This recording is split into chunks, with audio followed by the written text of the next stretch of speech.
So this is the official Victorian Government Respectful Relationships promotional video. And who could possibly have an issue with it? What with the subtle acoustic background music to lull you into a state of placid acceptance? Now, to be perfectly honest, this video is boring. It's vague and probably intentionally so. It doesn't give specific details about what's being taught. But if you want to know that, I suggest you visit the Victorian Government website for the Respectful Relationships program, and you'll find all kinds of goodies there. But what they do explain in the beginning is the reason for this program's existence. Let's have a listen. It's about society and what we're finding out in society that is not acceptable anymore. Gender inequality and violence against women. And what we're... So did you catch that? It's about society and what isn't acceptable anymore. Gender inequality and violence against women. To say that gender inequality isn't acceptable anymore doesn't really mean anything, unless you define what gender inequality means. And you definitely won't find out from this video what they mean. But given that this program is inspired by far-left feminist propaganda, we can assume they mean equality of outcome, which of course is completely irrelevant and has nothing to do with equality. But what I want to focus on in this video is the violence against women aspect. Apparently, violence against women isn't acceptable anymore by society. And I'm glad Sue is here to tell us that, because I wouldn't have known otherwise. But does that mean that violence against men is acceptable? I'm going to assume you don't think that it is, that you think all violence is unacceptable, but that you do think that violence against women is much more significant and urgent an issue, given that this program is aimed at specifically preventing violence against women, and not just violence in general. Well, let's see how bad a problem that is by consulting the Australian Bureau of Statistics 2012 Personal Safety Survey. So the first thing to note about this chart is that it includes all kinds of violence against women, including physical and sexual assault and threats of physical and sexual assault.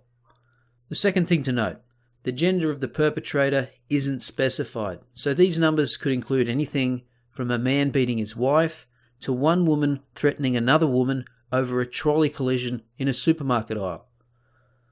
And as you can see, violence against women has been coming down since 1996, with 5.3% of women having experienced violence in the last 12 months.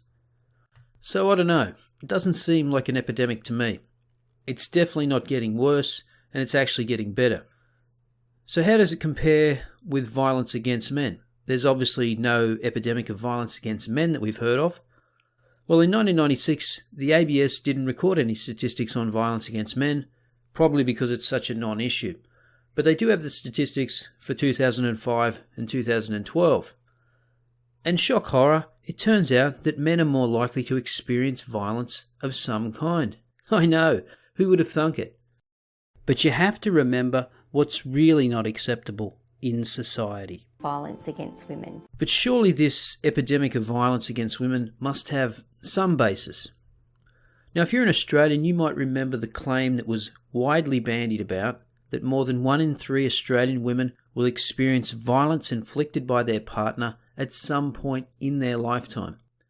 Well, it turns out that's not exactly accurate. It's true that about 40% or 4 in 10 women will experience some type of violence in their lifetimes. But again, that's all violence and threats of violence. And from males and females, not just from a partner. And just in case you were wondering, which you probably weren't because it's not important, about half of all men, or 5 in 10, will experience violence in their lifetime. But remember what's really unacceptable in society. Violence against women. Now, just going back to that claim about more than 1 in 3 women will experience violence at the hand of their partner. As far as I can tell, that claim first showed up in the ABC's 7:30 report back in 2008, and subsequently picked up by the media and gleefully parroted by politicians and domestic violence advocates. Now, I couldn't locate the video, but you can see a copy of the transcription on the ABC 7:30 report website. The thing to note here is the asterisk, and if we go down to the bottom of the page, we find out why it's there. The words "or former partner" were added after broadcast to accurately reflect the research on which this statistic is based. Now, it's important because the way it was actually reported when the show was aired was more than 1 in 3 Australian women will experience violence inflicted by their partner at some point in their lifetime. Well, according to the same personal safety survey, the chances of a woman experiencing violence from a current partner is approximately 1 in 37 in their lifetime. But even when you add in previous partners, it comes out to 1 in 6.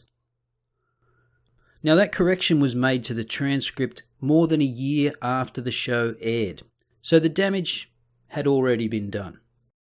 But you have to remember what's really not acceptable in society. Violence against women.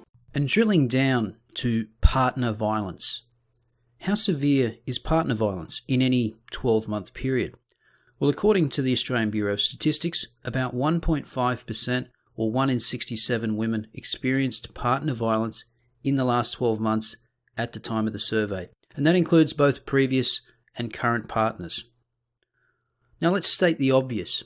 1.5% is still too high, but it's certainly not an epidemic, except perhaps for remote Aboriginal communities where Indigenous women are 34 times more likely to be admitted to hospital from domestic violence.